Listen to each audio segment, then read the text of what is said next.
بسم الله الرحمن الرحيم يا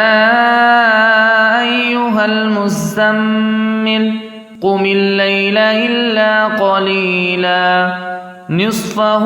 أو انقص منه قليلا أو زد عليه ورتل القرآن ترتيلا إنا سنلقي عليك قولا ثقيلا إن ناشئة الليل هي أشد وطعا وأقوم قيلا إن لك في النهار سبحا طويلا واذكر اسم ربك وتبتل إليه تبتيلا رب المشرق والمغرب لا إله إلا هو فاتخذه وكيلا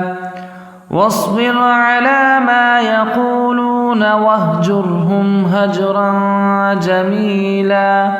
وذرني والمكذبين أولي النعمة ومهلهم قليلا إن لدينا أنكالا وجحيما وطعاما ذا غصة وعذابا أليما يوم ترجف الأرض والجبال وكانت الجبال كثيبا مهيلا إنا أرسلنا إليكم رسولا شاهدا عليكم كما أرسلنا إلى فرعون رسولا فعصى فرعون الرسول فأخذناه أخذا وبيلا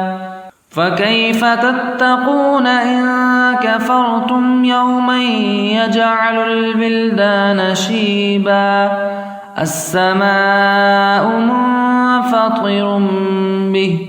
كان وعده مفعولا إن هذه تذكرة فمن شاء اتخذ إلى ربه سبيلا إن ربك يعلم أنك تقوم أدنى من ثلثي الليل ونصفه وثلثه وطائفة من الذين معك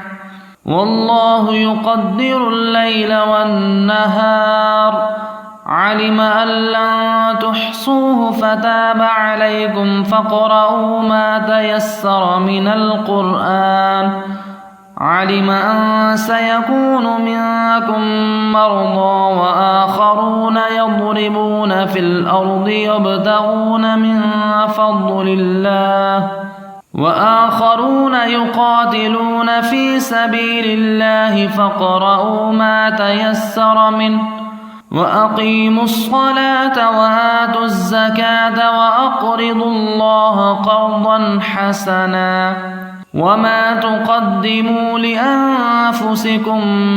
من خير تجدوه عند الله هو خيرا